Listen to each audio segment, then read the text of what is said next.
15 July ayaa hay'adda socdaalka Canada IRCC waxay si ku meel gaar u saartay pending ama hakis programka lagu magacaabo BGB oo loo soo gaabsaday Parent and Grandparents. Programkan waa family class wuxuu la mid yahay sponsorshipka reeraha lagu soo kaxeeyo. Waa program ujeedadiisu weyn ay ahayd family reunification inay dib u midoobaan eheladu. Tusaale ahaan adoo degan Canada ayaa waxaad soo kaxaysaa hooyada oo joogta Africa ama aabaha ama qofku soo korsaday ama qofaad adigu soo korsatayba oo aad ku soo samaysay adoption oo in badan kula noolaa ayaad oranaysaa waxaan rabaa inuu dib ila midoobo. ujeedada ugu weyn ee barnaamijka loo furay waxay ahayd family reunification. dadka aanad soo kaxayn karin adoo isticmaalaya applicationkan waxaa ka mid sida walaalka, walaasha, in adeerka, eedada iyo saaxiibka kuwa ma kaxayn kartid. haddaba sababtay u saartay pendingka ayaa wuxuu noqonaya hakiska kadib markii group 5ka la yar joojiyey ayaa dadkii waxay u soo wada jabeen programka la yiraahdo BGB. kadib dadkii filayeen inay xareysan doonaan sanadkii 2025 libilaabkeed ba xareystay kabacdi waxay yiraahdeen sanadka 2026 ma aqbalayno application cusub balse haddii aad ku jirtay dadkii xareystay sanadka 2025 oo ay xareysteen dad tiradoodu gaarayso 25,000 qof applicationka ugu shaqeynaya.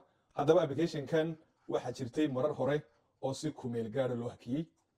tusaale ahaan haddaan dib ugu noqdo recordkan soo ururiyay 1 second 40 sano ugu dambeysay tusaale ahaan sanadkii 86ka ilaa iyo sanadkii 95ka ugu yaraan 20,000 qof sanadkaas ku iman jiray. haddana 95kii kor buu kacay 25,000 buu gaaray ilaa iyo wuxuu gaaray 30,000 sometimes. kabacdi sanadkii 2011 la joojiyay pending baa la saaray 11 u taagnaa 12 u taagnaa 13 u taagnaa. okay maxay noqonaysaa sababta loo istaajinaya hadda group 5 la joojiyay of course kanna si kadisa loo hakiyay pending weeyaan lama joojin of course.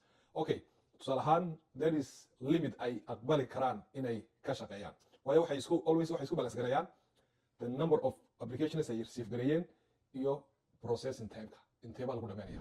for example haddii uu ku xariisan yahay hadda program ha noqoto dalxiis waxbarasho group 5 wuxuu leeyahay wax laga processing time.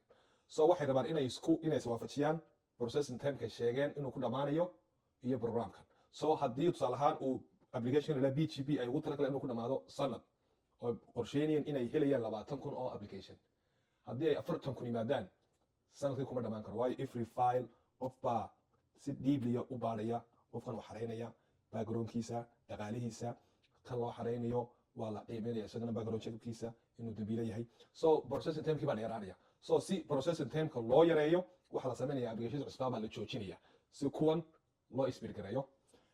wixii ka soo kordha barnaamijka way soo socodsiin doonaa balse haddii saan sheegay hadda ku xareysnaa oo hore u xareysatay still ku soconaya waad ku baasanta daawashada muuqaalka. waxaan halkan kusoo gudbin doonaa barnaamijyo badan oo ku saabsan habkaad ku iman karto Canada, Mareykan, Europe iyo Ingiriiska. fadlan videoga like saar soo gala asxaab badan la wadaag channelkana soo follow garee aad baad mahadsantiin maalin wanaagsan.